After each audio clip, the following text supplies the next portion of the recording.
Dewi menghirup teh hangat dengan bibir gemetar. Bayangan-bayangan kejadian yang barusan dialaminya masih terlihat jelas di pikirannya. Tawa wanita di bangsal itu masih berputar di telinganya.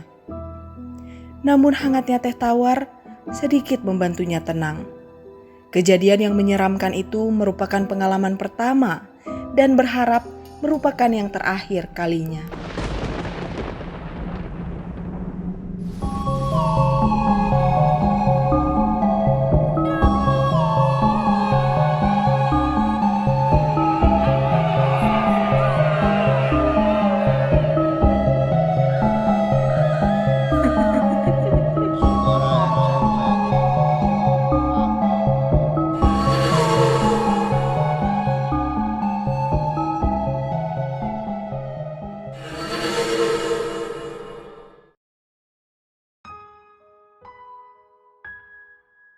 Assalamualaikum warahmatullahi wabarakatuh. Cerita nenek kali ini merupakan kejadian yang pernah dialami oleh seorang wanita muda bernama Dewi. Dewi adalah seorang mahasiswi di Jakarta. Dia tinggal bersama ibunya berdua. Ayah Dewi meninggal 4 tahun lalu. Sedangkan kakaknya yang bernama Ratih pindah mengikuti suami di Bogor. Kejadian yang dialami Dewi cukup membuat merinding bagi yang mendengarkannya, apalagi mengalaminya secara langsung.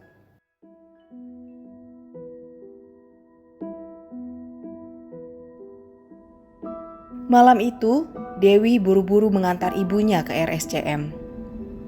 Kondisi kesehatannya yang memburuk selepas maghrib membuat beliau kesulitan bernafas. Mungkin dikarenakan penyakit asma yang dideritanya. Tapi tak seperti biasanya, ibu meminta diantarkan ke RSCM yang lebih jauh dari rumah sakit yang biasa ia kunjungi. Ada rasa trauma dan enggan untuk mengunjungi rumah sakit tersebut. Mungkin dikarenakan RSCM adalah tempat ayah Dewi dirawat hingga akhirnya meninggal di sana 4 tahun lalu. Setelah turun dari mobil, Dewi segera memapah ibunya menuju kursi roda yang tersedia di depan pintu lobi. Tak banyak orang yang berada di dalam lobi rumah sakit tersebut. Seorang perawat pria tampak turut membantu setelah melihat kedatangan Dewi yang tampak agak repot membawa ibunya. Perawat itu menyarankan Dewi untuk mengurus pendaftaran pasien dan hal-hal administratif lainnya. Bersamaan dengan beliau membawa sang ibu ke ruang ICU. Singkat cerita, setelah dilakukan pemeriksaan dan tes oleh dokter, sang ibu harus dirawat karena memerlukan perawatan yang lebih intensif agar kondisi ibu dapat terjaga dan segera sembuh. Dewi mencoba menghubungi kakaknya yang tinggal di Bogor. Namun sang kakak saat itu juga tak dapat datang karena sedang menyelesaikan tugas kantor yang menumpuk. Ia berjanji akan mengunjungi besok pagi beserta suami dan anak, karena besok juga merupakan hari libur. Dewi diminta kakaknya agar menjaga ibu hingga ia datang besok hari. Dewi pun mengiyakan sambil matanya memandang wajah ibunya yang tampak tertidur. Ia duduk di kursi di samping ranjang dekat kaki ibunya, sambil terkadang memijat dengan lembut kaki beliau. Dewi merasa keputusan untuk tak mengambil beasiswa di luar negeri adalah tindakan yang sangat tepat. Walau sangat dia sesali oleh kakak dan ibunya sendiri. Dewi tak tega meninggalkan ibu sendirian selagi ia kuliah di luar. Dewi tahu ia membuang kesempatan yang sangat ia dambakan dan dikejar sejak masa sekolah dulu. Lama pikirannya melayang-layang hingga tak terasa matanya mulai meredup. Dewi menengok jam tangannya dan sedikit kaget. "Ya Allah, sudah hampir jam 12," ujarnya dalam hati. Ia kembali menengok ibunya yang terlelap dan menyentuh tangan tuanya tersebut dengan kasih sayang. Tampaknya semua berjalan baik. Semoga besok pagi kesehatan Mamah bisa pulih secepatnya. Akhirnya Dewi memutuskan untuk keluar mencari udara segar sebentar. Ia sedikit bosan dengan suasana dalam kamar tempat ibunya dirawat. Bau obat dan bunyi mesin monitor pasien adalah salah satu alasannya untuk keluar. Dewi melangkah pelan di lorong paviliun yang berwarna putih tersebut. Udara malam yang berhembus disertai angin segar sedikit membantu menghilangkan kejenuhannya. Rumah sakit ini ternyata sangat luas sekali, Dewi berkata dalam hati setelah berjalan menelusuri lorong-lorong dengan beberapa selasar yang tinggi dan panjang disertai belokan-belokan ke beberapa tempat. Dulu ketika ayahnya dirawat di rumah sakit ini, Dewi yang saat itu masih SMP hanya fokus kepada kesehatan ayahnya hingga tidak memperhatikan sekeliling rumah sakit tersebut. Pemerintah Belanda mendirikan rumah sakit ini tahun 1919. Saat itu mungkin RSCM adalah paling modern di antara rumah sakit lainnya di Indonesia. Tak terasa hampir 15 menit Dewi mengitari lorong-lorong gedung. Hingga akhirnya ia sampai di salah satu lorong yang sedikit gelap. Perasaannya sedikit berubah, ia berjalan lebih lambat dari biasanya. Dewi mencium aroma yang berbeda ketika angin berhembus pelan ke arahnya. Ia mencium bau bunga melati. Juga ada suara-suara aneh seperti orang yang tengah berbisik. Dewi. Suara tersebut terdengar berasal dari bangsal di lorong yang ada di depannya.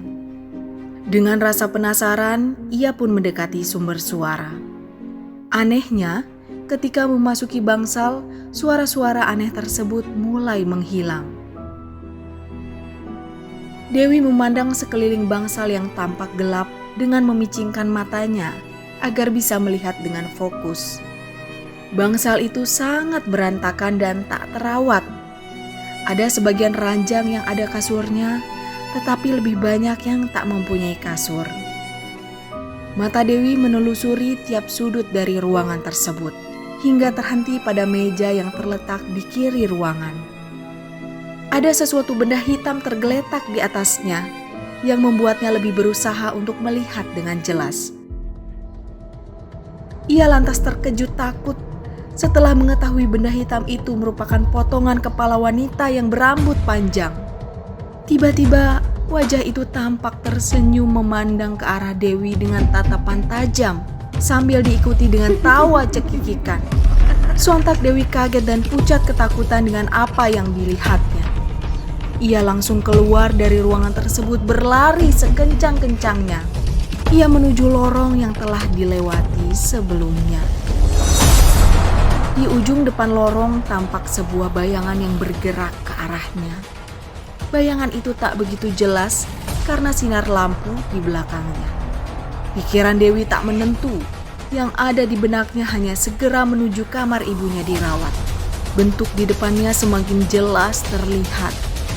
Bentuk tubuh seorang pria yang tidak memiliki tangan dan kaki. Pria tersebut menatap Dewi tanpa ekspresi dengan wajahnya yang penuh luka. Dan kemudian tersenyum mengerikan. Di saat itu juga Dewi merasa semuanya gelap. Lebih setengah jam, Dewi pingsan di lorong dekat bangsal timur. Hingga akhirnya ia ditemukan oleh security yang bertugas keliling saat itu. Waktu sudah hampir jam 3 pagi. Ia duduk di kursi ruang keamanan, jarinya menggenggam erat gelas yang berisi teh hangat. Ditemani 2 security yang tampak mencoba menenangkannya. Dewi pun menceritakan dengan gemetaran kejadian yang barusan dialaminya. Mendengar cerita dari Dewi, security itu pun mengiyakan dan menjelaskan bahwa ruangan bangsal tersebut yang berada di ujung timur merupakan bekas instalasi bedah umum dan sudah lama tak digunakan. Security itu pun menceritakan bahwa di tempat itu memang sangat angker dan cukup sering memunculkan kejadian penampakan hantu berupa potongan tubuh manusia. Dewi yang masih gemetaran kemudian meminta untuk diantarkan ke tempat ibunya dirawat. Sesampainya di sana, Dewi tidak pernah meninggalkan ruangan itu hingga kakaknya beserta suami dan anaknya datang di pagi hari.